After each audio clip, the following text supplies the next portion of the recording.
haya mambo kwa kisiri wala kwa siri, ni mambo yatakayotangazwa, na baada ya kuwa yamejadiliwa kwenye vikao halali vya chama, vimesema sasa tumefikia wakati wa kufanya hili na nyinyi mtatangaziwa. Kwa muendelee kutunga mkono. Hakuna sababu ya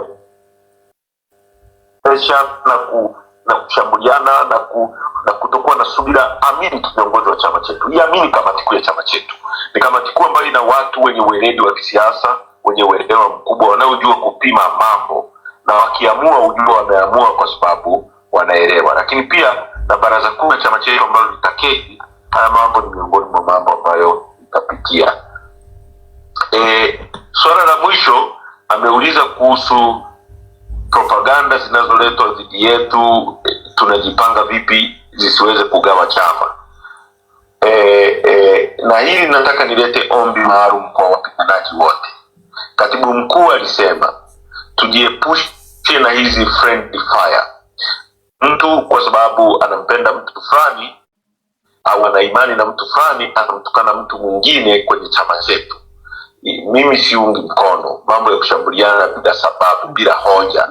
Mambo ya chama chetu yatajadiliwa kwa uwazi, kwa haki, na kwa kutendeana vyema kama katiba ya chama chetu inavyosema. Na mambo ambayo yako tayari kwenda kwenye public yanaenda kwenye public. Kama kuna jambo ambalo halijafikia wakati wa kwenda kwenye public, let us not speculate. Tuondoe namna ya kuspeculate. Na sisi tusikubali, narudia tena, tusikubali kuondolewa kwenye reli na vyombo vya habari vinavyotumika. Nataka kujua kwamba hatuna vyombo vya habari na watu wanatumika. Hebu angalia, unawezaje kukuta magazeti 10 yanaandika headline inayofanana? Ina maana mhariri wa hiyo magazeti ni mmoja. Unawezaje kukuta TV ambazo ni credible kabisa inatangaza taarifa inafanana? Kwanza ikija read story, na kwenye TV nyingine ni read story, na kwenye TV ya 3 ni read story, na kwenye TV ya 4 ni read story, na ufunguzi ni ule ule, na mtiririko wa mwandishi ni yale. Kwa hiyo tusikubali kupelekwa kwenye benchi ya CCM ambayo inatuletea propaganda za sisi wenyewe tukaishia kugawana. Sisi kama viongozi wa kamati kuu na chama, na kwa wale tunaoongoza chama, tuko imara. Tunajua hii ni propaganda, hili linaletwa ili litutoe nje ya reli. Sisi hatutoki nje ya reli, tunastiki kwenye biti. Na ndio maana nimeanza kwa kusema tunastiki kwenye hoja ambazo ni free Tundu Lissu na katiba mpya. Na wafuasi wetu na wanachama wetu wote, msikubali kugawanywa na kutolewa kwenye reli. Msikubali kuingia kwenye propaganda za kihuni za watu wa CCM ambazo zitatupotezea muda. Tuache kujadili mauaji tarehe 29, tuache kujadili rasilimali za nchi yetu zinazogawanywa kwa njia ambazo ni uporaji mkubwa. Tuache kujadili mambo makubwa, tujadili mambo madogo madogo ya kupigana mishale sisi wenyewe kwa wenyewe. Kwa hiyo nawaomba sana na nyinyi, sisi kama viongozi tuko makini, tuko macho, na tuna vyombo vingi ambavyo kwa kweli vinatusaidia. Tuna wazee wengi sana ambao wanatushauri, na nataka niwaambie hiki chama kinaungwa mkono na watu wengi sana.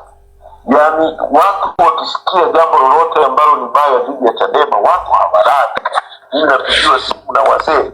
Aminini kwamba hata kuna wazee wengi tu ambao wanatushauri namna ya kuenenda, namna ya kudhibiti mambo, namna ya kuangalia namna ya uongozi. Kwa hiyo chama chetu kimejaa watu wengi wenye busara. Kuna viongozi wa dini wanatushauri. Kwa hiyo tuko vizuri. Ni sisi wanachama na sisi wapeli tujiepushe sana na propaganda ambazo zinaweza kutuletea mpasuko unnecessary. Hasa pale inapofika kumsema kiongozi wa chama kwenye public na kusemana kwenye mazingira ya kimitandao. Hilo sisi kama wanachadema na viongozi tujiepushe. Lakini wale wanaoturushia haya mambo, wao tunawafahamu na tunajua nia zao. Mtu ambaye ni mtu ambaye anatamani Chadema ife, hawezi leo kujifanya kwamba anazungumza mema kuhusu Chadema. Kwa hiyo hayo yote tuyaelewe na tujiepushe nayo, na tustiki kwenye hoja, na nafikiri utafanikiwa. Asante sana. Asante. Asante Mheshimiwa Makamu kwa majibu mazuri. Moderator, tunaweza kuendelea. Haya sasa. Bwana, shukrani sana Makamu, umeweka vizuri kabisa, very loud and clear. Hii message imeenda vizuri kabisa. Sasa jamani, tunajua kabisa muda unakimbia. Sana nilitoka shambani direct. Kutoka shamba nimeingia moja kwa moja nyumbani, si kula wala kuoga, na kwa sababu uliniambia ni wili, sijui kama mnaweza kuniruhusu sasa nyinyi mnaweza kuendelea na mkurugenzi na wengine, na nitakuwa tayari tena na tena kuungana na watu wa diaspora wakati wowote, kwa sababu kwa ajili ya kazi. Kwa hiyo kama mtaniruhusu nitashukuru sana, ili nipate hata kupata maji kidogo, alafu nipate na charge ya simu kidogo. Sawa. Nadhani mwenyekiti, swali moja kabla hujaondoka tafadhali jamani, naomba nimuulize swali mwenyekiti, ili na niweke hapo. Mimi nitaweka $200 hapo kuchangia chama cha Chadema kwenda kwenye kamati kuu. Makamu mwenyekiti, kwanza tunakushukuru wewe kuwepo hapa. Naomba mimi swali langu labda leo la mwisho kama mambo wataniruhusu. So mwenyekiti, vijana wengi ambao tulikuwa hatupo kwenye masuala ya siasa na mambo ambayo yanaendelea nyumbani Tanzania sasa hivi tunaona yanavyoendelea, wewe mikutano yako ulikuwa ukifanya hapa juzi kati imekuwa yakituhimiza, yakitusukuma kujua nchi yetu zaidi, mambo yanaendelea na mambo mengine kama haya. Mwenyekiti, mtu anapokimbia anapotoka jasho, anaposweat pale, mwenyekiti, mtu anakuwa ana hasira nyingi, anahitaji jambo fulani lifanyike. Japokuwa wewe umezungumzia swala la busara, wazee na mambo mengine kama hayo. Ndugu mwenyekiti, sisi kama vijana tunakuomba, kwa kuwa sisi tuko nyuma Chadema sasa hivi, tunakisupport chama na tunajua Chadema ndio chama ambacho kinasemea wananchi wengi sana kwa ukubwa mkubwa sana. Tunaomba isichukue muda mrefu sana kutuitisha maandamano mengine kwa ajili ya Watanzania wengine. Kuna ndugu zetu ambao wamepoteza maisha yao, kuna wazazi ambao leo hawajui watoto wao. Ila mkisema swala la busara, hekima, tutafika katika eneo ambalo watu watachoka. Umeona juzi hapa vijana wameandaliwa show kubwa. Japokuwa nyinyi mmenyimwa kufanya mikutano ya hadhara, makusanyiko ya watu wengi, lakini wao serikali wamewapatia vibali vya kwenda kufanya masuala yao ya muziki. Kilichotokea mmekiona wote. Hapa juzi kati nyinyi mmezuiliwa kufanya masuala ya siasa na watoto wa siasa, lakini Yanga, Simba wamefanya parade. Ile ni mikutano mikubwa sana. Mwenyekiti, tunaomba kwamba nyinyi msichoke, lakini pia isichukue muda mrefu na hekima ikawa nyingi sana vile kwa watesi wetu kutupeleka wanavyotaka wao. Ni hilo tu mwenyekiti. Lienda. Kwanza naomba nieleweke. Swala nililozungumzia kuhusu busara sio kuzuiliwa kufanya maandamano yetu siku tukiaitisha. Hilo hakuna, kwa sababu maandamano ni haki ya kikatiba, ni haki ya kisheria, ni haki ya Watanzania. Na maandamano hayajaanza leo. Mwaka 54 watu wakina Mwalimu Nyerere waliandamana, mwaka 57 TANU wameandamana. Kwa hiyo maandamano, CCM hiyo iliyoko madarakani imekuwepo madarakani kupitia maandamano ambayo yaliitishwa mwaka 57. Kwa hiyo mtu hawezi kutuambia kwamba maandamano ni kosa katika nchi hii. Swala nililosema busara, nimetumia neno busara katika kuangalia namna ambavyo tunakuwa tunawasiliana sisi kwa sisi kama wapiganaji na wana mageuzi, kwa maana ya watu walioko kwenye siasa, active politics, lakini na wale ambao unga mkono kama wanaharakati. Yaani ndio nimetumia neno busara kwamba tunapokuwa tunawasiliana au tunashauriana, tuangalie lugha hizo zisilete mazingira ambayo yanatupasua. Na hasa nimesema hivi kwa sababu kuna bwana ameuliza kwamba tunawezaje kuhakikisha propaganda za CCM hazitugawi, na hilo jambo ndio nikawa nasisitiza kwamba tutumie busara katika kuwasiliana. Lakini nataka nikwambie mimi binafsi naamini CCM, na hii ndio imani ya mwenyekiti wetu pia, na ndio imani ya chama chetu, kwamba kama hawataki kusikiliza wananchi, njia za kikatiba zipo za kuwashinikiza kusikiliza wananchi, ikiwemo maandamano. Na katika hilo hakuna hata mzee mmoja wa chama chetu anayesema maandamano ni makosa. Hata ukimsikiliza Dr. Slaa ambaye ni miongoni mwa wazee wa chama chetu, hakuna sehemu Dr. Slaa anaweza kusema maandamano yasifanyike kwa sababu ya busara. Atakwambia tu maandamano ni utaratibu wa kikatiba ambao tumejiwekea kwa miaka mingi. Kwa naomba lieleweke hilo kwamba sisi tuko pamoja na nyie, tuna mobilize kwenye hilo, na nilichosema ni kwamba tuzungumze na wananchi, tuwe kwenye ukurasa mmoja, kwa sababu demand ya mageuzi haiwezi kufanywa na wanachadema peke yao. Tutahitaji taasisi za kidini, tutahitaji hata wana CCM. Wamechoka sana, naweza kukuhakikishia kwa mamia, mimi nazungumza nao, wamechoka. Na ndio maana nimetumia neno kwamba umo kwenyewe ndani ya CCM kuna shida. Yani ukiwauliza CCM haipo, hakuna CCM inayofanya maamuzi sasa hivi. CCM imekabidhi kila kitu kwa dola. Kwa hiyo ukimwita mwenyekiti wa wilaya wa CCM ukamuuliza mna program gani ya kichama, atakwambia nasubiri kutoka kwa DSO. Ukimuita huyo mwenezi wa CCM, yeye anaambiwa hebu nenda na wewe sema una mkutano ukamjibu heche. Ukiwaita Wasira na yeye anaitwa tu, wanaambiwa hakuna chama kinaitwa CCM. Kwa kuna kikundi cha usalama wa taifa wa nchi ambacho kimejigeuza ndio kinayofanya haya mambo ya siasa, na ndio maana wakizidiwa sana, hatua ya mwisho wanaanza abduction, kuua watu na kupoteza watu. Sasa hizo watu wana hasira sana, tuongee nao, watuelewe, tuwe kwenye ukurasa mmoja. Siku tukisema ni kesho kutwa na tukawa tutapeleka taratibu zote wazi, tutapeleka taratibu zote kwamba siku fulani tunafanya maandamano. Siku tukisema tuna uungwaji mkono wa watu wengi, ndicho nilichosema. Mobilization au kuzungumza na wananchi ni kujaribu kuwaelewesha, tuwe kwenye page moja, waelewe kwamba tunaposema tunataka maandamano wajue kwa nini tunahitaji maandamano. Ni hilo. Moderator. Yes, kaka. Ndio.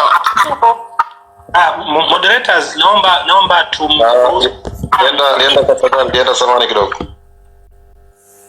Nenda samani kidogo. Naomba makamu, sawa, tunapenda kumruhusu aende akapumzike, lakini tuna watu wengi sana. Kabla hajaondoka, wahamasishe watu watoe michango na watajie namba, kwa sababu mambo mengi ambayo tunauliza, maneno mengi yatahitaji utekelezaji, magari yanatakiwa yatembee. Kwa hiyo maneno mengi hayatatusaidia. Kwa twende kwenye rasilimali, kwa sababu huwezi kufanya kazi bila rasilimali. Kwa cha msingi, makamu kabla hajaondoka ahamasishe michango, ataje namba zote kama anazo, au wewe utasaidia kutukumbusha, itakuwa ni jambo jema zaidi. Tuna watu wengi sana, tutumie hizo rasilimali watu kuhamasisha michango. Kwa hiyo makamu kwanza ahamasishe michango, baada ya hapo tuendelee kuhamasisha michango. Karibu kaka Lienda, mkaribishe makamu atuhamasishe michango. Mwaipaya, kabla makamu hajaingia, mimi nataka nifanye updates ili watu wao wanajua tuko wapi, kwa sababu hatuwezi kwenda so blindly, na nitafanya updates ya haraka sana. Mpaka sasa hivi mimi nimekusanya jumla ya 4,200,000. Kama 4,200,000 tu. 4,200,000 nimeshatuma 1,140,000 Chadema. Kwa hiyo kama tupo kwenye 4,200,000 hapa diaspora South Tanzania, nafikiri ni muhimu sana tumalizie 800,000 tufike 5,000,000, alafu tuangalie kama tutakwenda kwenye 10,000,000. Hela ambayo imepita mpaka sasa hivi ni 4,200,000. Nilisema nitoe hiyo update ili kusudi watu wawe wanajua tuko wapi. Asante sana dada Azizi. Tafadhali tufike milioni. Bala naye alituchungulia, alitupia.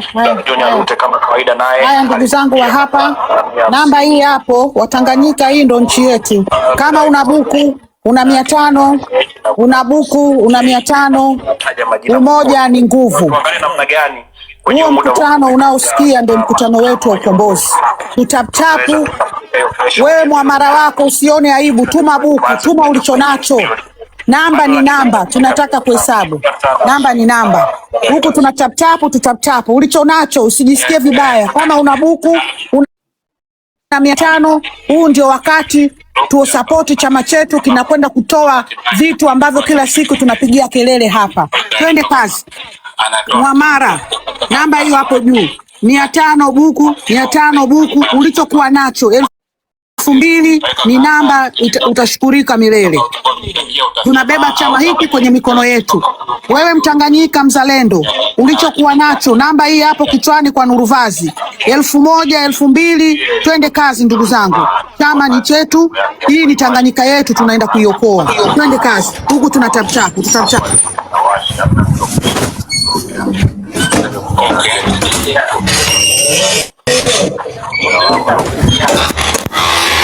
Sabri, mute basi ukiingia juu dadangu. Asante sana, tunashukuru kwa michango. Tuzo. Nimesikia kama kaka Lienda ameita au sio Lienda? Yes, ni mimi. Samahani sijakuona. Ndio kaka Lienda. Makamu sio kwamba ataondoka moja kwa moja. Anakwenda kujiweka vizuri, baadaye atarejea. Kwa hiyo nilikuwa naomba tumruhusu apate chakula na afanye usafi kama ambavyo mwenyewe alishauri, alafu atakuja tena baadaye. Majibu yatapatikana. Yuko Brenda hapa, mkurugenzi wa mawasiliano, na viongozi wengine tupo hapa.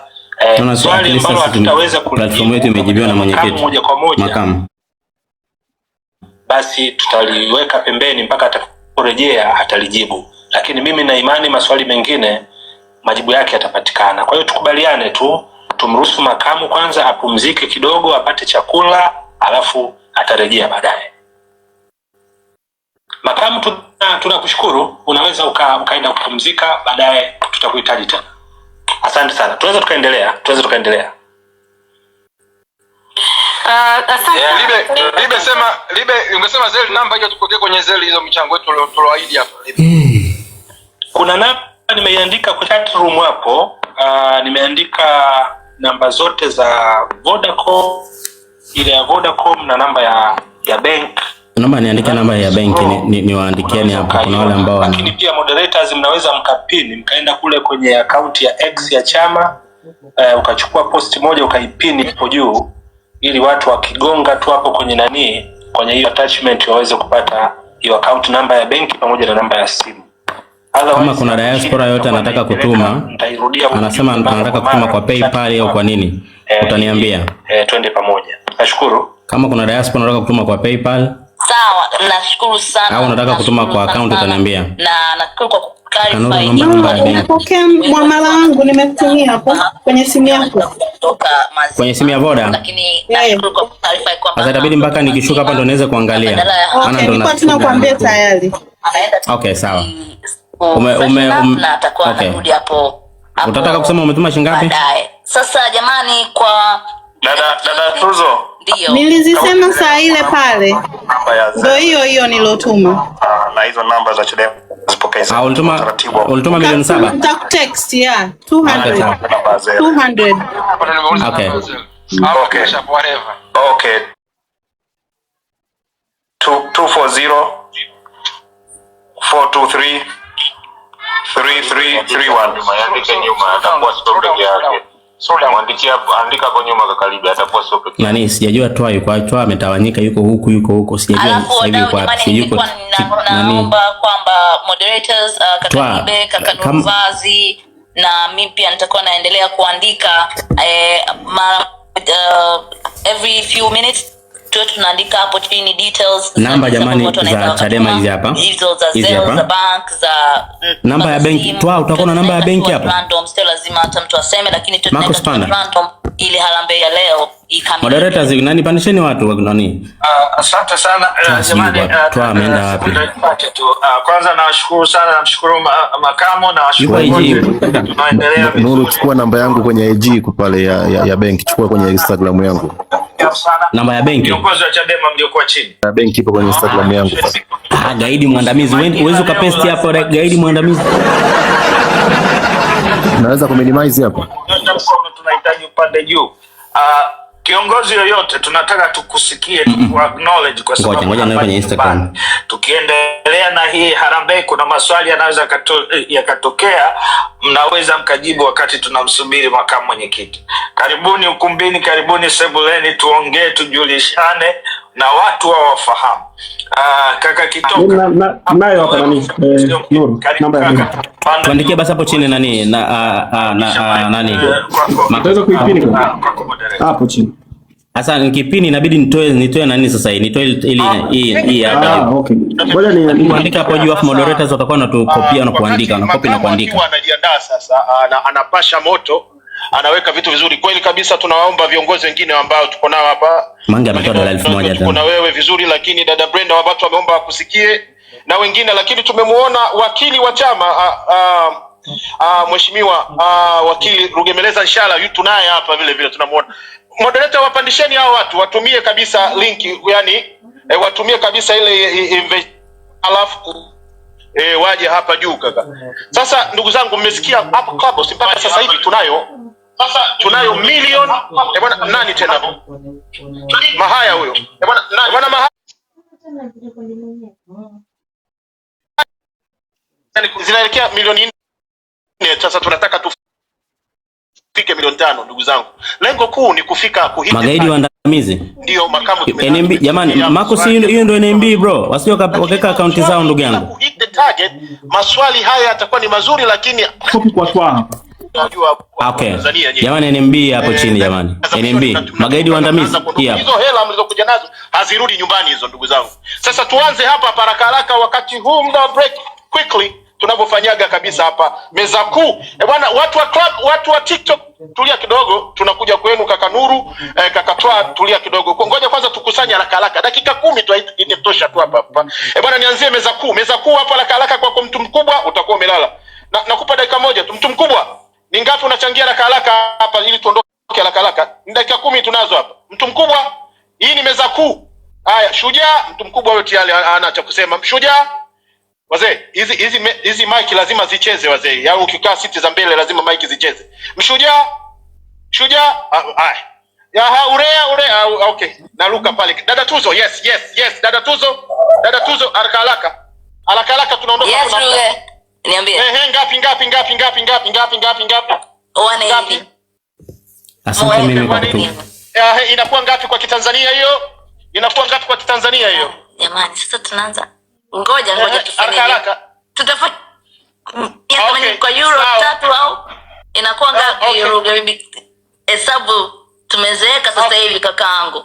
Miwani yangu naiweka vizuri sawa, tunaichukua tutaangalia baadaye hiyo. Okay, tunaenda 500. Haya basi tufanye 500. Asante sana, Mungu akubariki. Dada Cutie Maria, siti za mbele zikikaliwa ni zinakuaga dada Cutie. Kaka Ruge, nimetoka kwenye hii account ya M-Pesa ya +255 744. Ndio. Nimetuma. Ngapi? Nimetuma 2,000. Asante sana moderator makini, yani ndo mambo mengi. J wametulinga. Mimi hapa niko na mind kweli president mpaka sasa hajanipa, yani kama na mimi hapa nishatumia message, mzigo wangu umefika.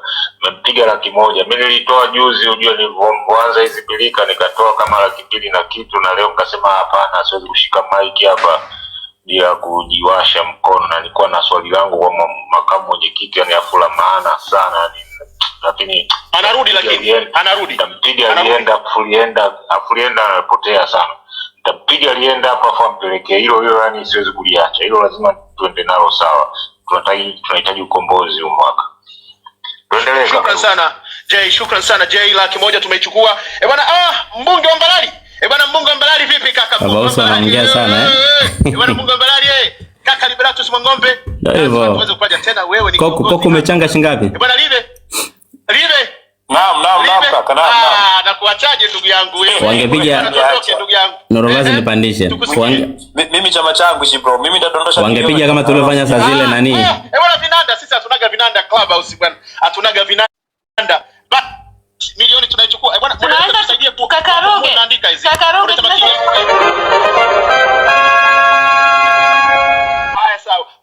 hizi nani moderator makini la dada Tuzo, hizi mnakoti zinasaulika. Jamani mkichanga wekeni miamala hapo chini. Haya, dada wangu nimemwona sister mimi hapo chini anatu screenshotia na Jamilisha anatuandikia hizo namba hapo chini na Miriam na wengine.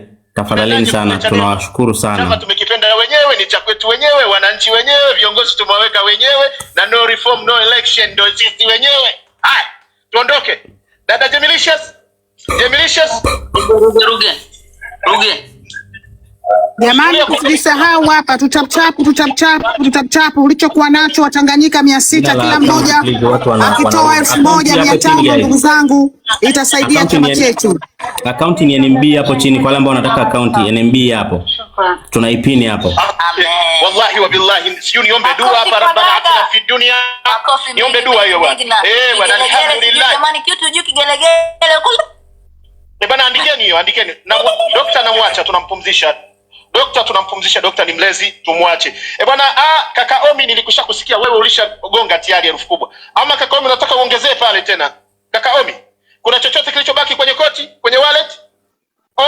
Omi G, Omi D, Omi Dimples, Omi K. Omi tena ameshasema inatosha. Dada Eva Shayo, mbunge kabisa wa Lehemu. Mchana tulichangisha na Dada Eva.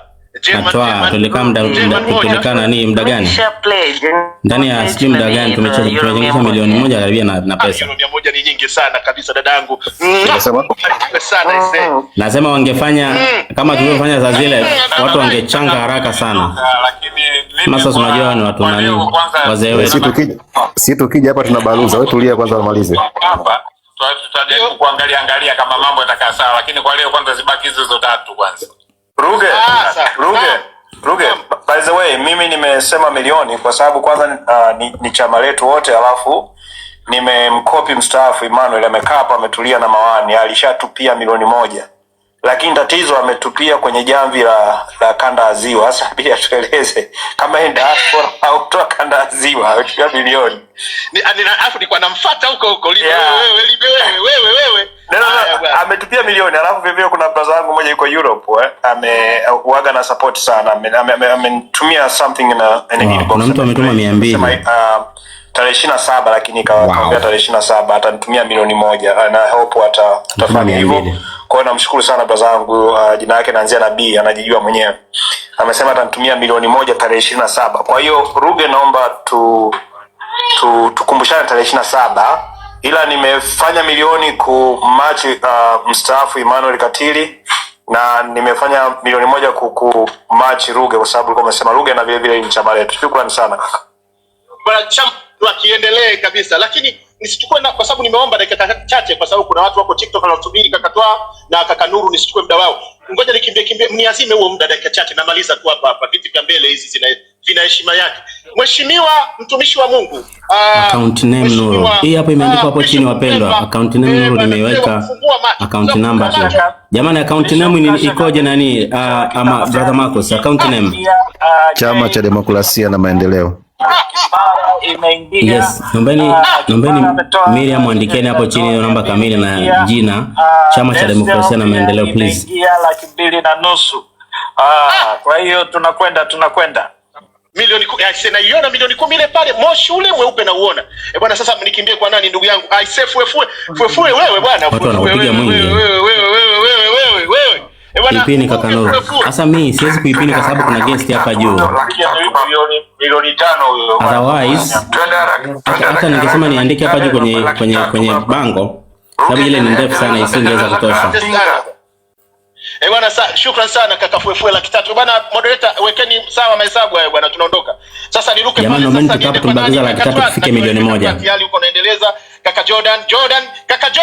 Naombeni tutapo tufike milioni 1 kwa mara ya kwanza, tuwe tumetimiza likes milioni 1. Okay, let's go guys. Power tap. Everybody power tap and share the live. Lakini mengine yatajibiwa hapa. Kwa hiyo makamo yupo anakuja. Msiondoke. Kaka Jordan. Okay. Kuna mtu ametuma 5,000 imethibitishwa. Wow, watu wanatuma hela. Watu wanatuma jamaa kwa Instagram. Asante kaka Ruge. Mimi mzee wangu alikuwa ajui, ngoja nijichekeshe kidogo hapa kwa mwalimu. Ngoja nijichekeshe kidogo achangie. Sasa hivi narudi.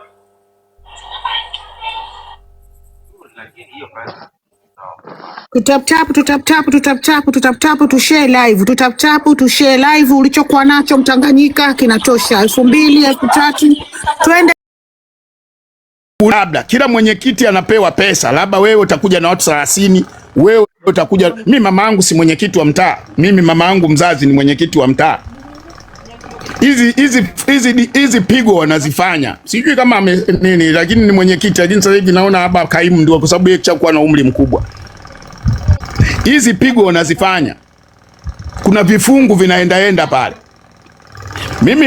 Mimi hata ile siku ya Moshi na tisa, mimi nilipigaga simu nyumbani, nikamwambia Maza, toa hako kabendera watakupitia. Nilimwambia toa kabendera watakupitia. Mimi najua wewe ndio mfia chama, lakini watakupitia. Toa kabendera, kaa ndani. Umeona? Kwa sababu maana siku zile ilikuwa mtu akikutakuta wenye vitu wa mtaa alikuwa unapitiwa. Sasa kwa hiyo hawa sisi wanafanya hivyo, wanachukua wale wenye vitu wa mtaa, anaambiwa njoo na watu 40, wewe njoo na 50, njoo na ngapi. Ile nyomi inaonekana ni kubwa, ndio wanapiga picha. Ni hamjawahi kuona wanaokuja wote wanavaaga t-shirt za kijani? Hamjawahi kushtukia hivyo? Kwa sababu ukiwabamba waje na nguo za nyumbani, wanakimbia na ile hela. Yale ni masharti. Bana uliyempa hela mwambie yote avae t-shirt. Yaani unapewa t-shirt pale na pesa. Umenielewa? Ili wale waje pale. Maana wakisema waje kiraia watapitia zile hela. Kwa hiyo tuendelee na mada zetu. Hawa watu bana tumesha wabana, na hawa wanaokuja vierere hapa. Alafu sasa hivi live zetu tusikubali mtu aje kuomba hela.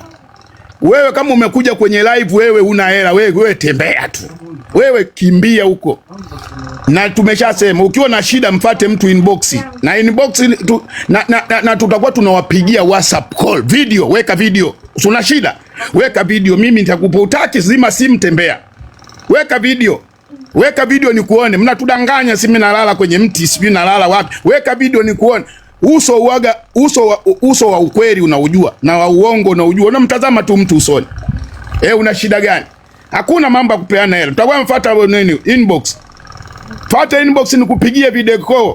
Maongo tu hapa. Mtu anakuja hapa, wengine mnajifanyaga matajiri hapa kwenye mitandao. Mkishaona mtu kachangiwa milioni 2, kumbe wewe ni maskini kweli kweli, unatoa denda kwenye zile hela za aliyechangiwa. Maongo tu, majizi.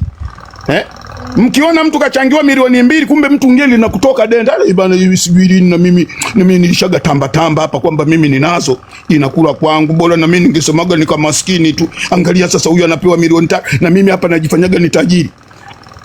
Njooni na ukweli hapa, njooni na ukweli. Wewe njoo kama wewe una kitu, njoo sema mimi ni kapuku. Sema hapa wewe ni kapuku.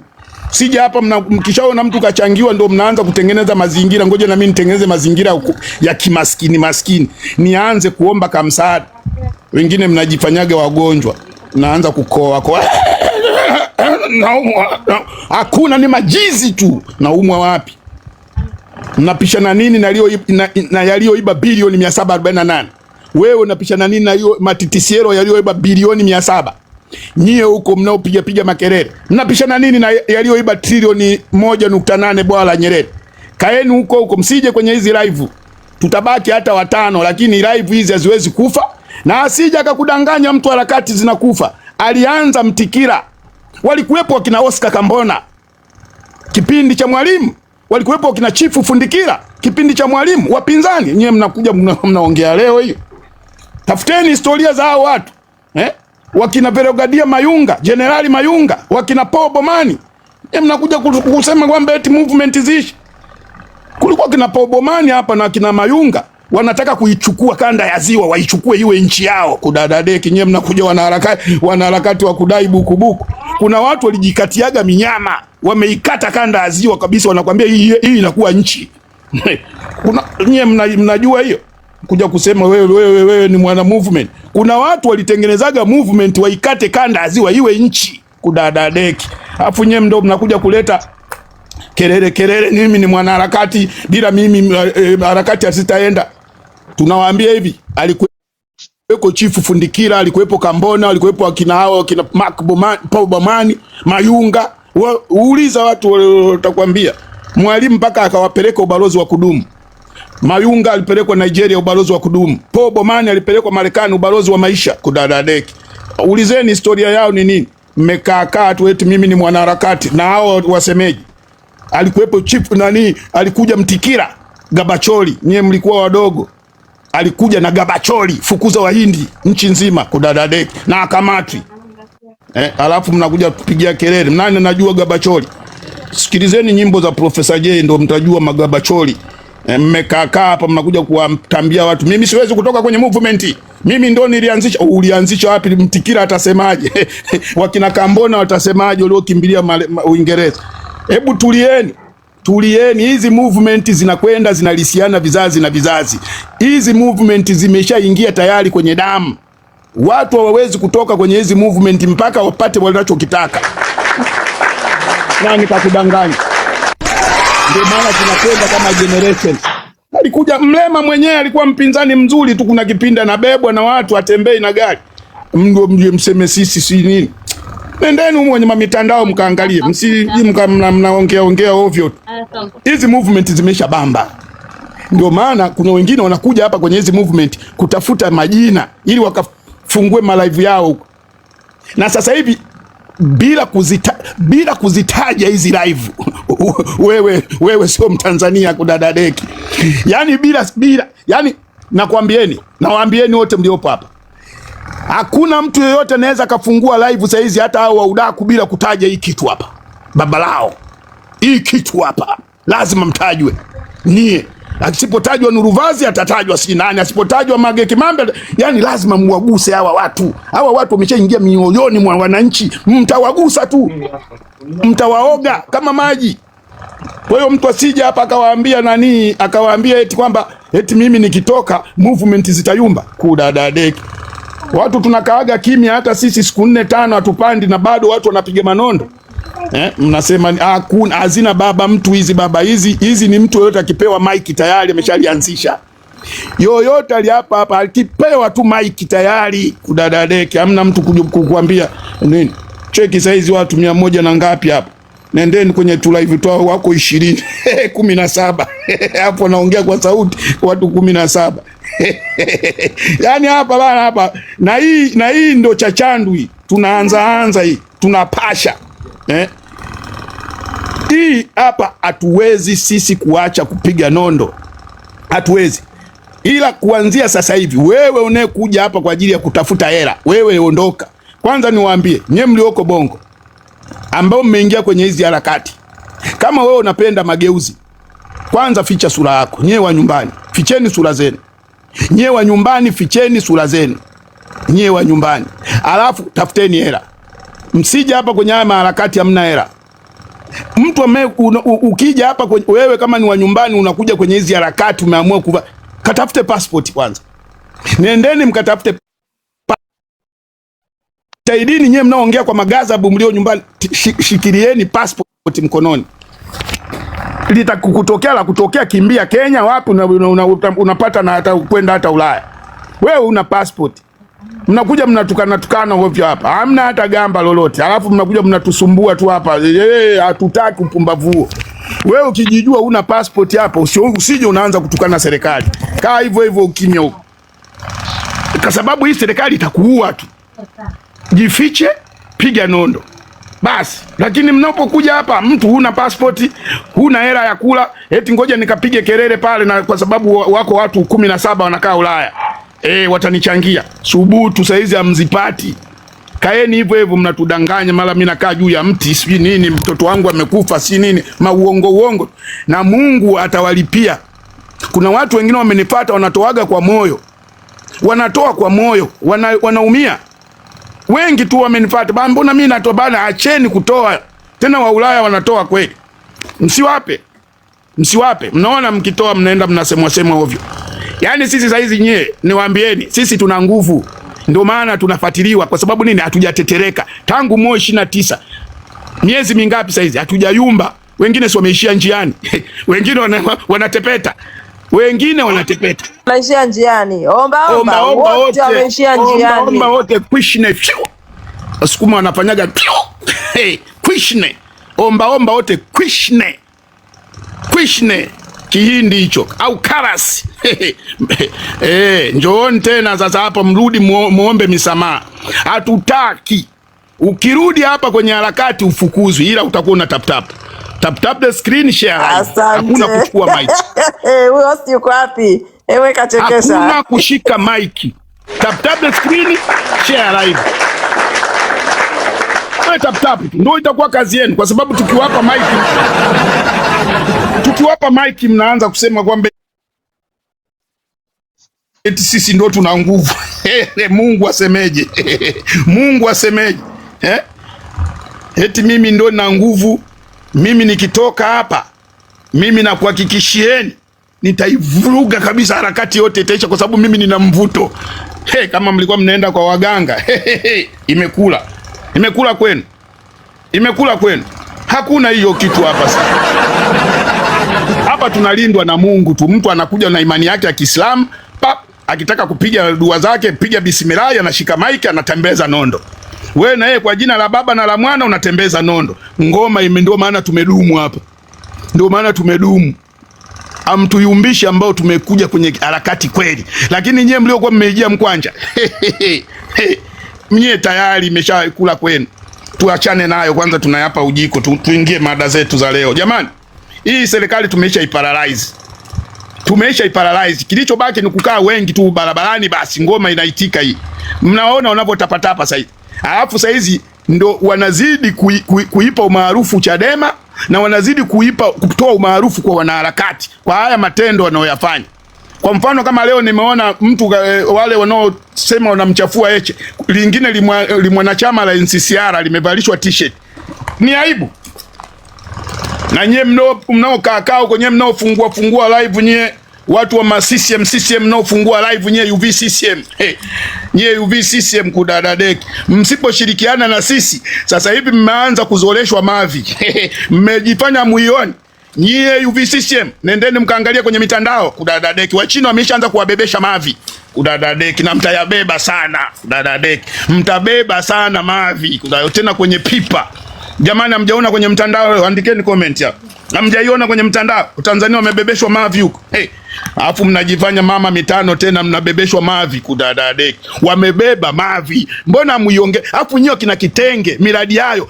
Hebu muipromote hiyo habari ya Watanzania wanabebeshwa mavi tena kwenye pipa kudadadeki. Mtaipata fresh. Msipoungana na sisi, mnabebeshwa mavi.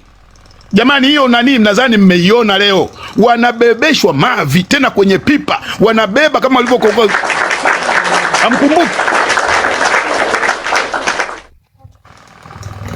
walivyokuaga wanabebeshwa nani mkoloni alivyokuaga anabeba. Mnakumbukaga mkoloni alivyokuaga anabeba, mkoloni anambeba hivi mtu walikuaga wanaweka nini kama mbao wanabebwa wazungu. Basi Wachina wanawabebesha mavi wa Afrika kwa njia hiyo. Nimeona kule, si mkuu wa wilaya kaenda ile kasema inaitwa Machela. Sasa nyie mnapiga kelele, sisi tunataka nchi ikombolewe, mnatupigia kelele eti si mnasema nini? Sasa mmeanza kubebeshwa mavi. Fikirieni wa Tanzania, na ndio mnataka eti awe mwekezaji mkuu, Mchina awe mwekezaji mkuu. Mmeanza kubebeshwa mavi.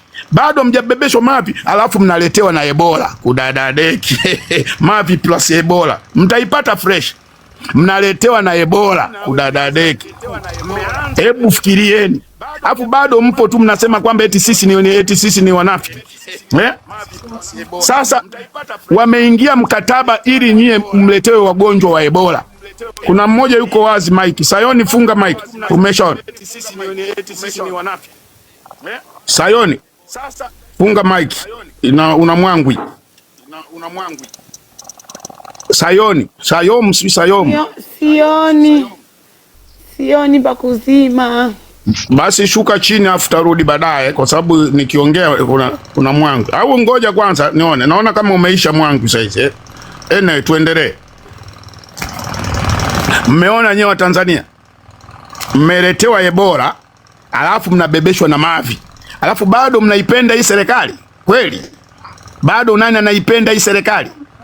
Tusipotoka tarehe 8 bado tutakuwa wajinga.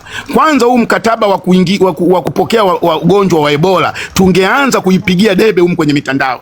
Sio sisi wala hao kata maandamano. Wanatakiwa wapige marufuku, kwa sababu siku wakiugua na wenyewe watapitiwa. Ebola haitachagua eti wewe ni wa CCM sikuambukizi. Wote tutaugua tu. Na wanaobeba mavi kule wanaobeba kale kabinti kanako beba mavi kale kanaonekana ni ka UVCCM. Simekaona kale kanaojiwa. Kale kabinti kanako beba mavi kwa Wachina kule. Yani likazi la kinyaa kabisa yani. Yani Matanzania ni majinga kabisa. Tena basi sio mavi ya kutosha. Maana jamaa wamemwaga mavi mpaka kijiji kinanukiwa mavi, wakaenda kulipoti. Alafu bado mnasema kwamba hawa ndio wawekezaji. Hawa wawekezaji wenu hao nashinda kuelewa. Si ndio wao wanabebesha mavi? Hao mtayabeba sana. Alafu sisi tunaongea kuwateteeni, mnaanza kutuandikia sijui nini, sijui mamluki nyewe ndio mnaua watu. Nyewe mnaobebeshwa mavi na bado mmeletewa na maebola. Alafu leo nimeona huko shule sijui Nkasi sijui wapi huko, shule ya sekondari haina madawati. Nkasi huko sijui wapi Rukwa huko haina madawati, shule haina madawati. Miaka 64 ya uhuru, shule haina madawati. Alafu mabunge yenu yanaendesha magari ya mabilioni. Alafu bado mmeiba mabilioni, trilioni 10 zimeibiwa, shule haina madawati. Alafu mkija hapa sisi tukiongea umeizalilisha serikali. Habari zako hazina weledi. Kwa nini tunakuwa wapumbavu namna hii? Hata shule haina madaftari ni kuzalilisha serikali, haina madawati. Tokeni mkanunue. Mmeona huko Katoro watu wanafanya harusi yao yameenda ma-TRA. Yani hawa CCM ni wajinga. Mnakwenda mpaka kwenye flyer ya watu kuanza kuwakamata. Eti benki kuu ya watembelea watu wa Katoro. Hivi ni wazima hii serikali? Mbona nyie mnavuja mapesa hapo? Liziwani kajikatia trilioni 1 kwa matumizi ya kawaida. Mnaenda kukagua Katoro, mnakagua Katoro. Ni waacheni watu wale starehe zao. Yani mnataka nyie muenjoy nyie tu. Abduli jana amehonga Bugatti kwenye vyombo vya habari. Ingieni kwenye mitandao. Mbona yeye amfuatilii? Eti benki kuu imeenda Katoro kufuatilia wale waliochanga zile hela. Hebu fikirieni hii nchi ilivyo na wivu. Yani haitaki kabisa wewe Mtanzania upate furaha. Yani mnataka sisi tubebe mavi tu. Hakudadadeki.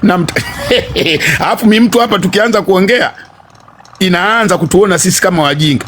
Saizi mnafurahi, yani ile habari ya kubeba mavi ndio mnataka nyinyi kina Liziwani. Nyie kina Makonda. Yani mnataka msikie kwa Tanzania amebebeshwa mavi, sijui kafanya nini, ndio mnazotaka. Mmeona watu wamekula starehe Katoro, mmeisha peleka BOT wakakague. Na mimi nawaambieni, siku hizi 2 mtasikia wamekamatwa wale waliokuwa na changa zile hela. Siku 2 watakamatwa. Tupo hapa. Hii serikali ni ya kijinga kweli kweli. Haitaki kabisa muwe na furaha.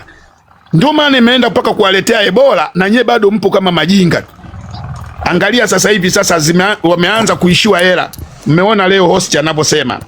Host anasema sasa hizi CCM imeishiwa hela. Yani inaita watu kwa njia ya vifo. Yani mikutano wanaita, wanasema jamani kuna watu 6 wamekufa huku, njooni mtazame maiti zenu. Wana kijiji wakitoka wanalazimishwa eti uanze mkutano. Sasa hebu angalia nchi wameishiwa hela. Na umeishiwa kweli. Wamekopa juzi trilioni 1. Wakati yeko yameiba trilioni 10 eti anaenda kukopa trilioni 1.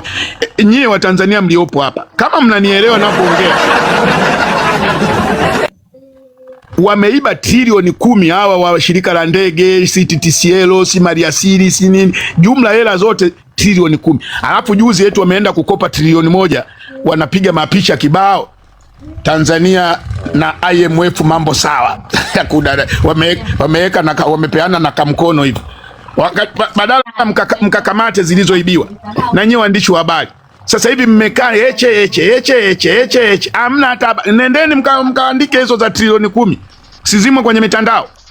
Nendeni. Nyinyi waandishi wa habari na tutawaeleza. Nendeni na Kenya, mkaandike mkawahoji wale waliokamatwa na milioni 200 walikuwa wanataka kuua mtu. Nendeni. Tutakuwa tunaziongea kila siku. Kwa sababu nyinyi mnavalia njuga habari ambazo hazina maana. zile za mtu alikuwa anatakiwa kutolewa roho hamtaki, yanaogopa kwa sababu yanajua na yenyewe atapiga kirungu. Mnaenda kuwaambia BBC eti hawana weledi, wanatoa habari ya upande mmoja. Huyo miradi yao anatoaga habari za upande mbili, au Wasafi wanatoa, TBC mnatoa, si mnatolewaga nyie, mnasifiwa nyie tu, mnasifiwa nyie. Akionyeshwa Heche mara 2 3 TBC, mnaenda kumkamata yule ambaye anaanzisha kipindi pale, mnaanza kumtikisa. Na kuna kakijana nimekaona leo kamewasiliba kweli kwenye mtandao, kwenye nani, kwenye redio gani sijui, kama kanapumulia mashine, mtakakamata tu, kamesiliba sana. Yani waandishi wa habari wameshaanza kusiliba, na hata Gerard Ando na wenzake leo wamewapiga vijembe kweli kweli na yule dada. Sasa hivi mtasema wako Chadema wale, hamtaki watu waongee ukweli. Mmesikiliza nadhani leo Wasafi, yule Gerard Ando, Zembwera na yule dada wamewapiga vijembe CCM. Najua wale watamwisho watafunga kipindi chao, wamepigwa vijembe kweli kweli, kwamba wamekazana na mambo ya Chadema tu mpaka wamesahau kuihudumia serikali. Wakati kule Nkasi hakuna madawati, yamekazana tu, wakaguliwe. Nendeni mkamkague Makonda, anavaa saa ya milioni 240, alafu bado wameiba kule bilioni 151 kwenye kiwanja cha Arusha. Nendeni mkamkague, mumuoji. Heche. Hii ni aibu sana kwa serikali, ni aibu kubwa sana. Sisi tutawasemea hapa. Hili ni bunge, sasa hizi limeshakuwa bunge la wananchi. Wananchi wanakuja hapa kupata auheni hapa sasa hivi wananchi wanakuja kupata auheni kwa sababu wanasikia mambo ambayo yako kabisa ya kweli. Hawawezi wakaenda kusikiliza redio yenu kwa sababu ni ya uongo mwingi. Ndio maana mnaona hapa tunapata watu wengi. Unaenda kwenye YouTube hizi rekodi wanazo rekodi zina viewers 10,000, 1000 ngapi, unashangaa. Kwa nini? Nendeni mkaangalie. Umo kwenye YouTube viewers wengi kweli kweli. Kwa sababu watu wanataka habari za ukweli. Kwa mfano kama sasa hizi tumeletewa Ebola, wamesaini ili umpate wagonjwa wa Ebola. Hiyo habari hawaongelei waandishi wenu. Wanaogopa kwa sababu imesema serikali. Yaani serikali hata ikiua wao wanafurahi. Ndio maana serikali iliua watu 10,000 wakaogopa kuandika. Haya mambo tungekuwa tunafuatilia, mngekuwa mnafuatilia sisi tunayosema. Sisi sio kwamba tunaichukia serikali, tunaikosoa. Sasa tukiikosoa Kaka Sam. Naam. Kuna taarifa hapa chini. Heche iko live sasa hivi tayari ameshauri. Na mambo yaliyojitokeza. Okay, tunaenda kwa Nuluvazi au tunamalizia hapa kwanza? Tumalize hapa afu ndo tuende kule. Mmoja Sama malize. Kitu sikuwahi kumwona anaumwa. Tunafanyaje sasa? Host kula yako. Nuluvazi amefungua. Asubuhi Nuluvazi wanadai amefungua, sijafika kwa Nuluvazi lakini atakuwa kazini. Basi ngoja tumalizia hapa na host tutafunga. Wewe zima mic host fungua nani Tito? Basi poa, watu wengi wanasema watu wengi wanasema nimalizie.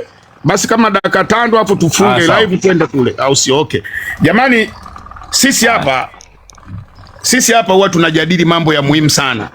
Kwa ambao ni wageni ambao mnakuja kwenye live zetu, sisi hapa huwa tunajadili namna serikali inavyowazulumu wananchi na namna serikali inavyoiba pesa. Hizi live zetu zinakuwa zinawaelimisha nyie ili siku zingine na nyie mtoke muandamane tuikatae hii serikali. Kwa nyie ambao ni wageni hapa, mnajua hii nchi wanaiba kweli kweli. Hapa huwa tunaongea kabisa kwamba shirika la ndege liliiba bilioni 748. Shirika la TTCL limeiba bilioni 700. Alafu bwawa la Nyerere wameiba trilioni 1.48. Kuna TRC, shirika la reli, wameiba bilioni 3 point. Hebu fikirieni wa Tanzania. Hayo mapesa yote wanayoiba. Tuna mpaka nani TAMESA wameiba bilioni 5. TAMESA. Alafu kuna bilioni 12 zimeibiwa, halmashauri hazijakusanya pesa benki, hazijapeleka pesa benki. Bilioni 12 halmashauri za nchini wameiba bilioni, wale wanaokusanyaga makodi hao nyewe mnaouza matembele na nini, bilioni 12 wameiba. Haya sio maelezo yangu, maelezo ya mkaguzi wa serikali ambaye anatusimamia sisi wananchi kuhusu nchi yetu. Mmeona hayo yote wameiba. Uwanja anayosimamia Msigwa, anaosimamia Makonda na Mwana FA wameiba bilioni 151. Hizo zilipigwa bila chenga, wakatoka kujitetea, lakini hakuna waandishi walioenda kuwahoji. Kwa hiyo Tanzania, ndio maana hapa tunaongea, tuna maumivu, na bado vijana wetu wameuliwa 10,000 kwa kupigwa risasi. Wengine ni watoto wa miaka 2, wengine walikuwa hata bado hata hawajapata watoto, miaka 18 wameuliwa, alafu wakachukuliwa wakaenda kusagwa kwenye viwanda vya simenti. Ndio maana tupo hapa tangu kuanzia mwezi wa 8 mwaka jana. Hatuwezi kuacha haya yanao kengeuka haya mabumunda haya matondogoso, achaneni nayo. Sisi tunaongelea kuhusu nchi inapopoteza mapato na wanapoiba. Shirika la madawa wameiba bilioni 20. Kwa nyewe wageni nadhani mnanielewa sasa. Waliagiza madawa ambayo yameharibika ya bilioni 20. Aliona kabisa, anaona kabisa yame expire, lakini anayachukua kwa sababu anajua Matanzania ni majinga. Tutayanywesha haya maaspirini yaliyoharibika, tutayachoma masindano yaliyo expire, acha yawe mataira. Ndio maana sasa hizi kuna mataira mengi. Kwa mfano kama haya yanayokengeuka yanayotoka kwenye grupu letu, yamechomwa sindano hizi hapa. Haya mnaona yanatoka kwenye grupu yanaanza kulopoka, yamechomwa hizi hapa sindano. Sikilizeni. MCD ilipokea madawa na vifaa tiba vya bilioni 20 vilivyo karibia kuharibika. Kwa hiyo haya mnayoona haya yanayotoka sasa hivi yanalialia kwamba yamepigwa hizi sindano, yameenda hospitali, yakapigwa yamekuwa machizi. Mnaona serikali yetu. Kwa hiyo mliopo nadhani mnanielewa. Haya mambo kwa hiyo tukitoka kuandamana, tokeni. Na sasa hizi tumeletewa Ebola, tokeni. Mkisikia tunaandamana, tokeni wananchi, msiache. Waambie na huko vijijini wote tutoke, tukae barabarani, tukomboe nchi yetu. Mimi nimemaliza. Asanteni sana. Twendeni tukamsikilize Heche.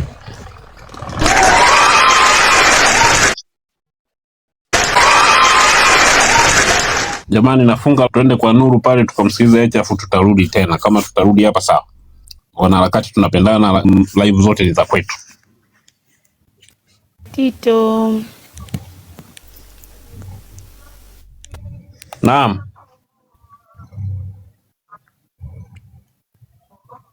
It's okay. Ngoja nishuke. Sawa. Halafu sasa bora hata uende zako kimya. Unakuja unani yuko live sema mpita hapo.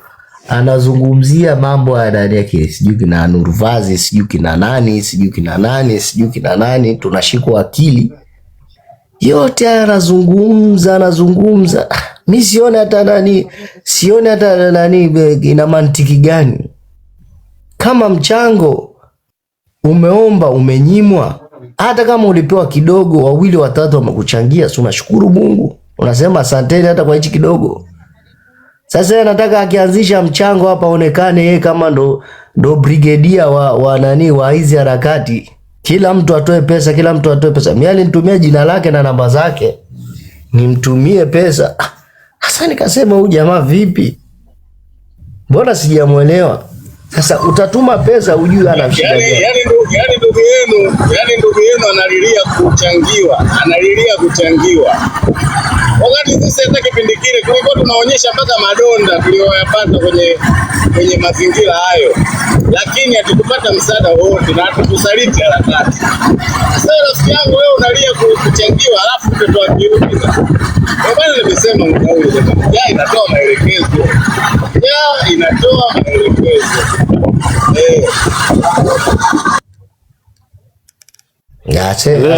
Watu wanatoa sumu. Ni vitu vya kusikitisha, kwa sababu aliyetumia namba sio peke yako. Mimi nilifuatwa inbox, lakini sasa mimi nilifuatwa inbox kabla hata hajatoa namba, nilifuatwa inbox. Ndio. Sasa alafu kule alipoenda ni mtu ambaye alikuwa anamtukana matusi kila siku. Huyo Boke alikuwa anamshambulia kila siku, anachambana na mtoto wa kike. Sasa sijui huenda vile vilivyokuwa vinasemwa kwamba yule jamaa ni au ankoti fulani hivi, huenda ni kweli, kwa sababu mwanaume upasi kuwa vile yani upasi kuwa mjinga kiasi kile. Mmeona jamani mambo haya, mmeona maajabu haya, harakati zilivyokuwa ngumu. Yani kikubwa lazima tusimame kama vijana, kama wanaume, tusikatishwe tamaa, haki itasimama.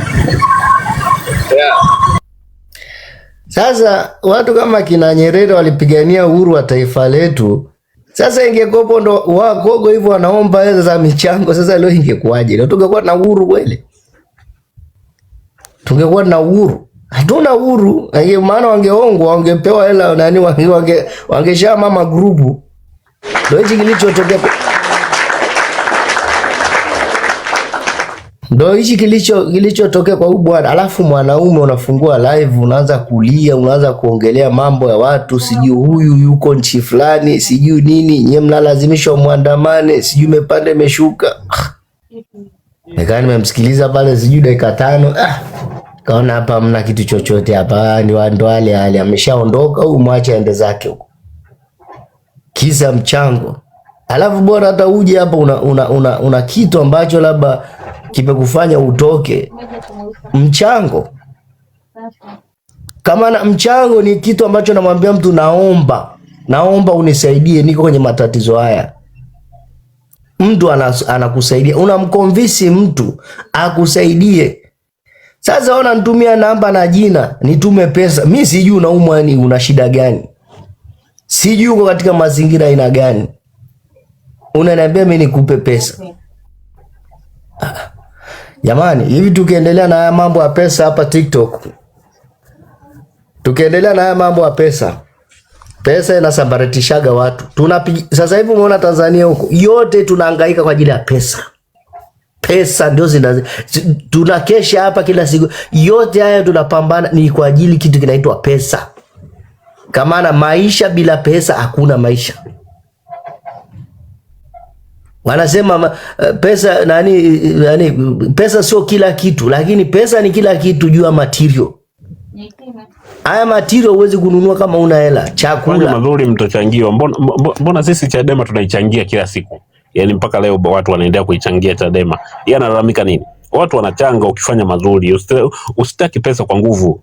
Yaani watu tumeshamtokea kwa sababu alitengeneza mkeka, ametengeneza tatizo ambalo halipo.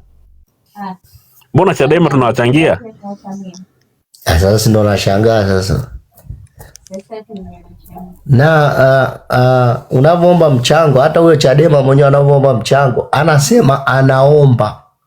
Halazimishi mtu, anaomba. Uweze kuta huyo Chadema anaenda kupanda kwenye mavyumba bara, anasema tunapigania nchi. Haya nani wa Tanzania hata watoi pesa. Unajua ni huyu jamaa sijajua ana shida gani, kwa sababu unajua jana amepanda kwenye live hii anasema wanaharakati atumchangie yeye, tunaichangia Chadema. Ametutuhumu. Sasa wewe unataka kufananisha Chadema ni taasisi kubwa ile. Chadema ni taasisi kubwa sana. Sasa sisi tuko hapa hata 100 hata nani 1000 hatufiki. Tuko hapa. Hatuko hata hatufiki hata zaidi ya 1000. Hawa wanaharakati. Waachane naye, tuendelee kupiga nondo zetu kwanza tukimzungumza. Ila mimi ninachotaka kusisitiza hapa jamani, atajiona yeye ni mwamba.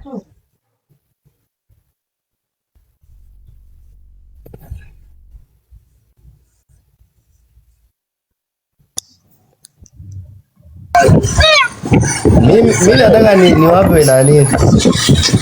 Mimi nataka nitoe msisitizo. Mambo ya pesa haya mimi naomba asiletwe. Haya mambo ya pesa ni bora asiletwe hapa. Yakiletwa hapa haya mambo ya pesa ndio matatizo yake ndo haya. Mwingine atasema akishachangiwa huyo, mwingine atakuja naye anasema ajala nani mwezi mzima. Anaomba msaada. Mwingine atakuja na la kwake, mwingine atakuja na la kwake, mwingine atakuja kwa mwisho wa siku hapa tutasambaratika kwa ajili ya kitu kinaitwa pesa. Pesa ni adui. Alafu kwa sisi masikini tukishaletoaga pesa. Ndio maneno. Umeona sasa masikini jinsi tulivyo. Ndio maneno ya kipumbavu sasa. Unamchangia mtu, kesho anakuja anazungumza mambo mengine. Unampa mtu msaada, kesho anakuja anazungumza ujinga. Sisi tunaona huko mtaani. Tunaona kwenye familia. Unamchangia mtu, unampa hela. Baada unajua unatukana, pesa gani umenipa? Sijui nini na nini imepanda imeshuka. Na huyu jamaa anazungumza hapa alivyoomba msaada hapa juzi. Usisani hajatumiwa pesa, kuna watu hapa mimi najua wamejitokeza wametuma. Lakini sasa hivi alichokipata naona kama ni takataka uchafu. Kaka vijana watosheki, hela wamepata. Unafikiri hela hawajapata? Yaani ukitoa taarifa kama zile, watu wako mambele huko wana hela na wanatafuta kusaidia watu. Hela ambao wanatumiwa sana. Sema hawa watoto wana tamaa. Mwanangu mimi sikudanganya. Ile tarehe tulipoingia kama janga ndio tulipeleka kufa. Kuna mama mmoja alikuwa anaitwa Scorpion. Huyo mama alikuwa anamwaga hela kwa watu wote waliopata matatizo. Moja hapo mimi hapa. Na pia vile nilikuwa natumia pesa niwatumie wahanga wengine ambao hawawezi kumfikia huyo mama anaitwa Scorpion. Mimi nilikuwa natumia hela na watumia washikaji huko Kenya watu wana matatizo na uli si wengine kuongea. Sisi hamna mtu aliyekushusha network yako nadhani ilikuwa chini. Hamna mtu aliyekushusha. Hebu mshute msubiri. Screenshot ya habari yako. Screenshot ya habari yako. Bwana mkubwa. Mambo vipi? Unaendeleaje? Kawaida, sio. Yaani nimekukumbuka sana mdogo wangu, nilikuwa sikuoni nikasema huyu screenshot yupo. Jamani samanini, huyu mtu ni wa muhimu sana. Haya, tuendelee jamani. Nimefurahi kusikia sauti yako. Taarifa. Ndio mwenye taarifa. Okay. Mimi naomba nizungumze kidogo. Taarifa kidogo jamani. Okay, endelea. Asante sana kwa sijui nimepewa nafasi ya kutoa hiyo taarifa. Umepewa nafasi. Endelea.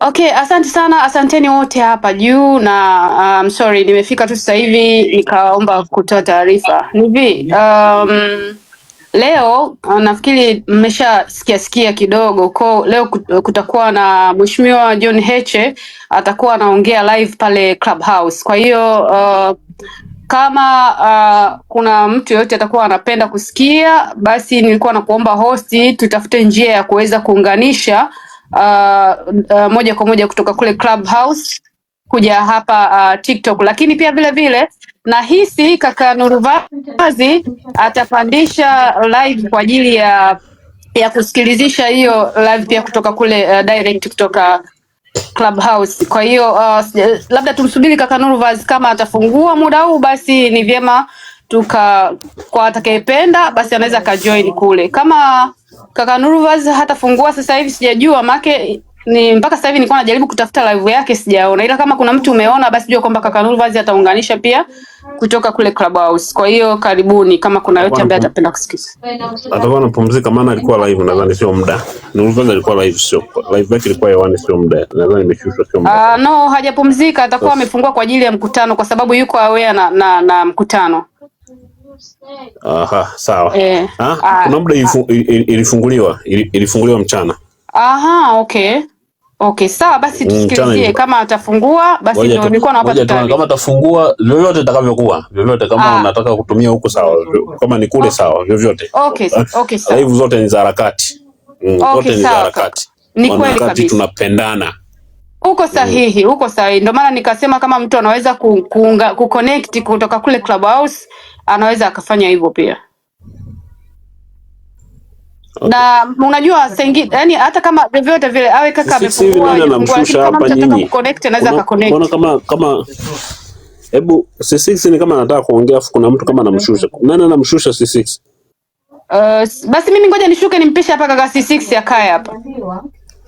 Ngoja niondoe moderator wote kwanza. Siletee habari zenu. Mnashusha mtu nani amwambia mshushe. Mimi kwenye live yangu sitakaji mtu ashushe. Kila mwanaharakati ana nafasi yake ya kuzungumza. Kwa hiyo official C6 panda kwanza. Kwa hiyo official fungua mic nikusikie. Maana wewe sijafahamu ni nani. Koi. Kwa mazingira vizuri kama utapata nani naweza kaongea. Zungumza. Ngoja zungumza huyu Koi. Koi wewe ni zungumza tukusikie. Naam. Tunataka tukusikie. Unasemaje boss? Unataka tukusikie. Niongee chochote gani? Chochote. Bernard. Mimi nakaa Dar es Salaam Kivule. Ngoja. Bernard, fungua mic tena. Natokea Dar. Naam. Bernard nataka Naam. Sijamfahamu. Wewe ushai kupanda hii live? Kai official. Ushai kupanda live? Naam. Unajua kanuni za live hapa? Basi changia mada, hatuhitaji utambulisho, wewe changia mada. Sasa ndo nimekuta hiyo mada, maana mimi nimeingilia kati, sasa sijajua sasa mada inahusu nini. Basi tunaomba ukae chini. Ndio nakwambia nimekutia kati, sasa sijajua hiyo mada inahusu nini. Ndio nakwambiaje, tunaomba ukae chini. Usikilize, alafu uje uombe upande uchangie. Sawa? Kaa chini usikilize, ukipanda hapo juu ujue unataka kuongea nini.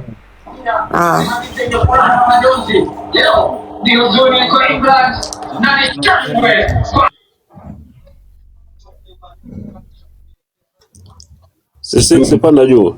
Ngoja nataka nikazie kidogo. Sawa. Endelea. Nataka nikazie sehemu moja. Jamani, hawa waliojivua hawa tusiwape sana nafasi, kwa sababu tukiwapa sana nafasi wanatupotezea. Kwa mfano leo kuna samani kidogo Bernard, nataka subiri. C6 vipi? Fresh niambie. Bwana kama unashushwa? Nimeshushwa mara mbili ndio maana nimemoka hapa chini. Pengine kuna moderator hapa hivi anazingatia. Basi nimeshajua hii account nilikuwa sijaikagua. Huyu msenga aliyesaliti harakati alikuwa ni moderator kwenye hii account. Ndio nilikuwa naangalia. Sawa. Inawezekana yeye ndiye anakushusha. Hamna shida. Huyu jamaa amekuwa ameongea shit sana kwenye hizo harakati na anamtukana Heche, anatukana watu wana harakati, anamtukana Nuru. Anatuharibia sana.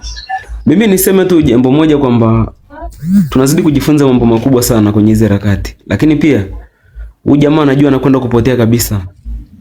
Yaani pale alipo leo itakuwa ndo mwisho wake kuwa na watu wa kuongea nao. Asidhani kwamba atapata watu wa kuongea naye tena. Anakwenda kupotea kabisa kama alivyopotea Trump. Trump anatamani atarudi tena kwenye hizo harakati azungumze. Nyewe simeona amekuja hapa juu nikawa nimemshusha. Nimwambia sina nini. Asiongee. Hawataki kuja kuzungumza kabisa. Na mimi niseme tu kwamba hawa watu kuna maneno amezungumza pale kwenye live ya Boke. Maneno ya kishenzi sana. Yaani yule jamaa ni wahovyo kuliko kawaida. Ameongea maneno ya kipumbavu kuliko sijawahi kuonaga. Yaani unajua mtu unaweza kuwa unamheshimu kumbe unamheshimu kichaa rafiki yangu. Mtanzania ni mtu wahovyo kuliko sijawahi kuonaga mtu wahovyo kama yule. Yaani yule jamaa, ngoja alafu mimi hichi kitu nazungumza kwa watu. C6 ndo maana wanu walimsema kwamba yule mtoto sio riziki, inawezekana. Fateni mtoto sio riziki. Wanu aliongea tukamuignore kutokana na mambo yake jinsi tulivyokuwa tunaenda naye. Lakini kama mmekuta anaongea ujinga, sio riziki yule. Tuachane naye, tusonge mbele. Mtu hapa juzi hapa alikuwa anamtukana na Boke. Leo anaenda kwa jamani, aibu naona mimi. Ongea moja basi. Ongea moja tutamaliza. Mimi niseme tu kwamba yule jamani wa hovyo sijawahi kuonaga kabisa kwenye hizo harakati mtu mpumbavu kama yule. Laita angekuwa anajua heshima aliyokuwa amejitengenezea kwenye hizo harakati na alichokwenda kukitafuta ni cha kipumbavu sana. Uwezo kauza utu wako au kauza utu wa watu kwa milioni 1 au milioni 2. Wanaharakati wamejitoa, wamekuchangia shilingi 600 na bado hapo kwenye movement za kukuchangia kwa sababu tu na uhitaji wako na maslahi yako binafsi. Unakuja kutukana watu. Hivi ngoja niwaambie jambo moja. Nataka niulize tu swali nyinyi wanaharakati. Hivi mfano ukiniomba mchango nisipokuchangia kuna ulazima? Hebu comment hapo chini, kuna ulazima kunichangia? Yaani mimi mfano kama nimeomba mchango hujanichangia, kuna ulazima kuchangiwa? Haya ndio mambo ya kulelewa kwenye familia za kupetiwa. Unaleta mambo ya tabia nyumbani kwenu kwenye hizi live. Hii kitu ni aibu kubwa sana. Ni wewe, labda ni wewe haikukukuta, lakini mimi nilikuta alinitumia message DM kabla hata 77. Mimi kanitumia namba C6, ngoja nikuambia hapo. Mimi kanitumia namba inbox.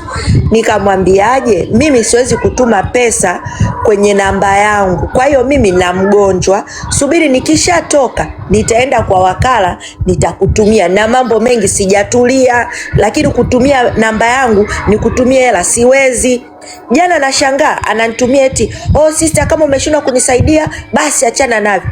Nikamtoa nikamwambiaje? Ndugu yangu, mimi sijatulia na mambo mengi, ndio maana na mimi siwezi kutumia simu yangu kukutumia wewe hela, ni ngumu, mpaka nimtafutie wakala, na sio eneo naloishi, taenda mbali zaidi ili niweze kukutumia. Kwa ni mpumbavu, ni mpumbavu yule pale. Mimi nafikiri familia nyingi kila mtu yani katika yule jamaa amenipa picha ya familia alikotoka. Kuomba mchango na usipochangia, yani kuomba mchango watu wakawa hajakuchangia sio kitu cha lazima. Yani mchango sio lazima, mchango sio deni, mjue. Yani mchango, yule jamaa ana tabia za kama za kina Dida. Yani ukiwa hujachangia unaenda kufungua live na vikao unaweka kabisa. Ni tabia za kike zile, ujue. Mchango ni kitu cha hiari ndugu zanguni, sio kitu cha lazima. Yani mimi nikija hapa nikaomba mchango wa harusi, ni hiari yako kwamba unipe au usinipe. Lakini sio kitu cha lazima tu kwamba usiponichangia nikafungue live nianze kumsema fulani eti Nuruvazi, sijui Usama.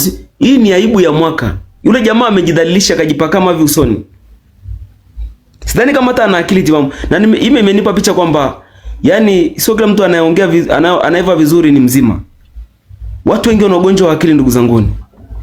Kwa sababu Mtanzania ameonyesha picha kabisa kwamba huyu mtu katoka familia yani ya kipumbavu sana, yani ya kijinga sana. Ametunganisha hata ukoo wake wote kabisa. Kwa sababu mchango si kitu cha lazima. Lakini watu wamejitolea, wamekupa 600 kwenye harakati. 600 ni pesa nyingi sana. Eti unaona wivu chama kuchangiwa? Unaona wivu kweli? Huyu jamaa yani ni mpumbavu, yani mimi nimejilaumu sana kumtetea kipindi kile kusema kwamba nisheni live mumchangie huyu jamaa. Tulikuwa na vichaa, yani kweli tulikuwa na vichaa bila kujua. Ashukuriwe Mungu kumtoa yule jamaa, manake ametupunguzia idadi ya vichaa kwenye hizi harakati. Ni kwamba wanatupigia ngoma na kama Mtanzania. Na mimi nataka nimwambie jambo moja, kama nasikia voice hii. Anakwenda kuteseka kuliko kawaida. Kwa sababu anachezea damu za watu waliopigwa risasi tarehe 29. Anachezea maiti za watu walizopigwa risasi tarehe 29. Anachezea watu ambao walitoka kwenye maandamano tarehe 29. Yule jamaa anadhalilisha, yani amejidhalilisha sana. Na ameenda kukaa na wakina Boke pale, anaongea, anatukana kina Sama, wakina Nuru, anatukana na harakati, anasema tumenunuliwa na Chadema. Ni nani hapa mwenye chama, mwenye kadi ya Chadema? Aseme. Nani hapa mwenye t-shirt ya Chadema? Hiyo tarehe 29 kuna mtu alitoka na amevaa t-shirt ya Chadema? Mtanzania ni wahovyo vibaya. Yule jamaa ni wahovyo. Na mimi jana nilimfuata DM nikamwambia, Mtanzania umeshakosea. Tulia.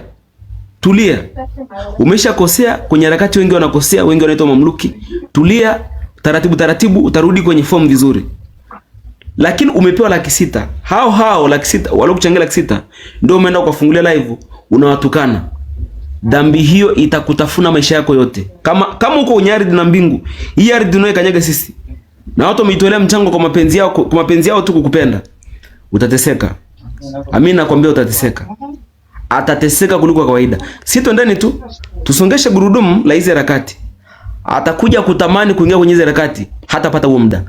Na mimi nataka niwaambie wanaharakati ambao mnanisikiliza kwa sasa hivi, asije akajipendekeza mwanaharakati ambaye ameonyesha usaliti akarudi kwenye hizi harakati tukampokea. Hata kama analia na kurukaruka, akisha saliti, pepo la usaliti halinaga, yani pepo la usaliti, mimi nawaambia tena, ngoja niwaambie kabisa, hata kwenye dini pepo la usaliti kibiblia matokeo yake ni mauti. Matokeo ya pepo la usaliti ni mauti. Wote waliosaliti kwenye pepo, yani kwenye usaliti. Mimi nataka niwape mfano miwili tu afu nitamaliza, nitamkaribisha brother Sam, yupo hapo. Wakati Musa anatoa sadaka, Kora alikuja akasimama akamwambia Musa, kwa nini unatoa sadaka, unamtolea Mungu sadaka kila siku? Nataka na mimi nitoe sadaka. Musa akamwambia, kama ishivyo Bwana, kama niliitwa na Mungu kweli, basi katoe hiyo sadaka. Ndugu zangu nawaambia, ardhi na mbingu ilifunguka ikawameza wale watu. Iliwameza wale watu. Lakini hapa mfano mwingine ambao ni hai. Pengine huko historia mjasoma. Hiyo ni mfano wa kimungu kabisa. Na hapa mfano mwingine. Mfano mwingine ambao uko hai. Wakati Yuda anamsaliti Yesu kwa vipande 30. Ile dhambi ilimtafuna Musa na wakati Yuda anamsaliti Yesu na kumuuza kwa vipande 30. Aliwaambia hivi wale maskari, yule nitakaye mkumbatia ndio huyo, mumkamate. Wakati Yuda anamkumbatia Yesu, Yesu alijua kwamba huyu mwana wa dhambi, akaenda akamkumbatia. Baada ya kupokea vile vipande 30, hakuvitumia.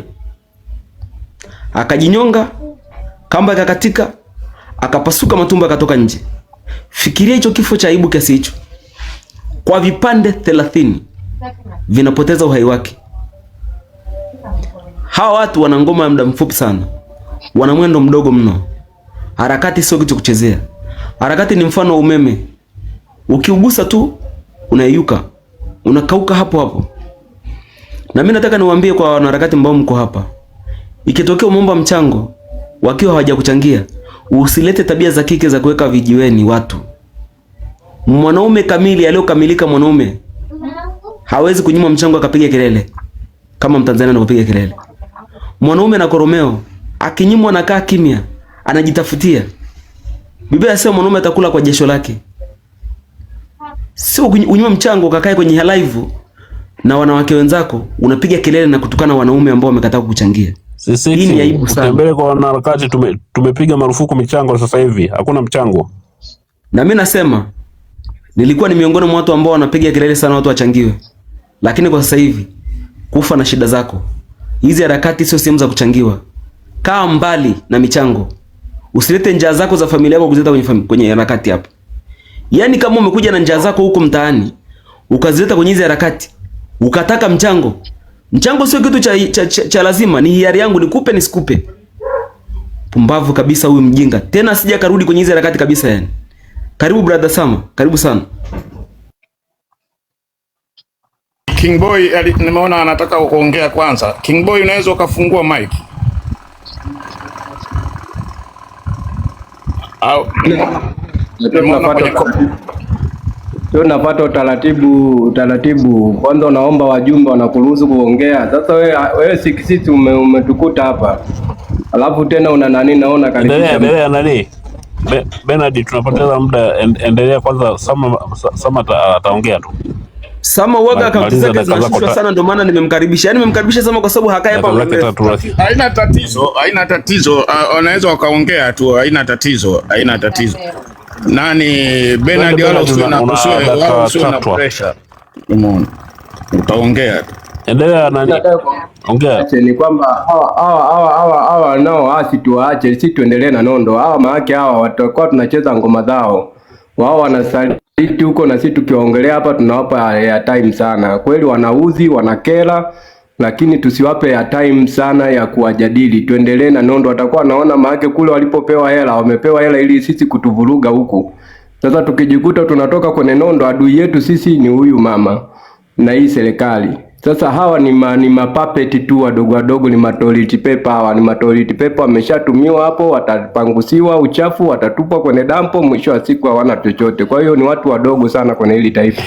Tuendelee kupiga nondo, tuachane nao. Tunawapa ya time na wajisikie leo huko kwa Tito wanaongelea nini? Huko wanachukuja wanachungulia umwe. Tumesha nini huko wanaongelea sisi tu, wanaongelea sisi. Kwa hiyo kule wanapewa hela, wanaona kwamba wamewini, kwamba kumbe ni watu maarufu sana walikuwa hapa. Hizi harakati hazina mtu maarufu nini. Hizi harakati swala ni kupambania nchi. Ukijitoa wanapanda wengine, Mungu anainua wengine, atainua watu wengine hivyo hivyo kila siku napokuja. Kwa hiyo tuachane nao. Okay, asante. Niwaibisha wakuli wanavyojifanyaga, yani wasumbufu wote wanaume wamekuwa wakuli, yani ni aibu. Asante. King Boy, una dakika hapo mbili. King Boy upo jirani? Uko Kikombe. Danilo fungua mic. Afu sikujui wewe. Danilo? Ya saizi jamani. Salama. Karibu. Asante. Mimi kitu ambacho nataka kuongea ni kidogo tu jamani. Wanaharakati watu wafanye kazi. Sababu ukitaka kuangalia haya yote haya, shida ni njaa tu. Unaona? Shida ni njaa tu, hela watu hawana. Yaani mtu unapojiita kuwa mwanaharakati haimaanishi kwamba usifanye kazi yani usio unafanya kazi inayokuingizia kipato. Sababu watu wana familia, watoto watu wanalea. Unaona bwana? Kwa hiyo sasa haya mambo haya yanakuja kutokea namna hii, hizi ni njaa. Yaani watu ukiwa na kilota chako cha 50,000 mwezi mzima, wewe tangia asubuhi mpaka jioni unashinda unapiga nondo, kazi ufanye. Hizi harakati hakuna mfuko, yani hakuna donation humu. Unaona? Yani hizi harakati yani ni roho, unapiga nondo kazi ufanye. Maana yake ni nini? Yani unashinda unapiga nondo kazi ufanye.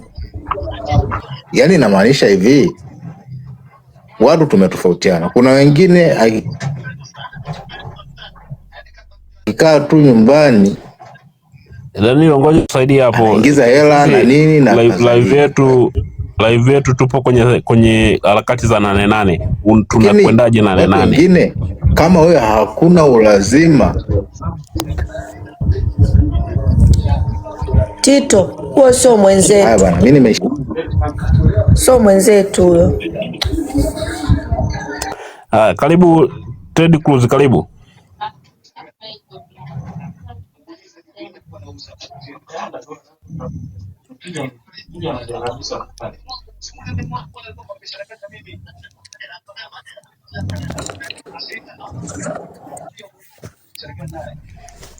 Kaka Sama au amekuchezea tena? Sama nahisi yuko hapo.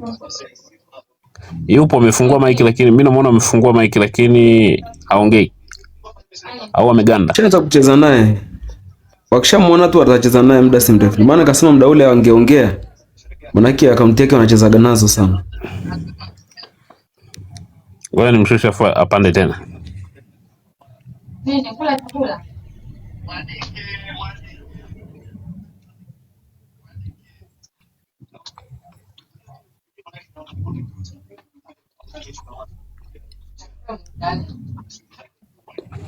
The true one, wakati tunamsubiri yani huyu Kigali. Kigali, twende ni muda wako. Hapo Auntie G ukisema hatujamuelewa sio kweli. Yani kitendo cha kusema watu hapo sasa hizi inasikika. Unasikika. Sawa. Karibu. Maana sasa ilikuwa ni nini bwana? Ilibidi nikushushe kwanza. Maana akaunti yako ilibidi nikushushe kwanza. Nashangaa nilikuwa naongea lakini naona hata nini? Si amnisikii. Ulikuwa usikii, ikabidi nikushushe hivi upande upo. Alizeni kwanza jamani. Wazima wote. Safi brother, habari ya kwako? Poa kabisa.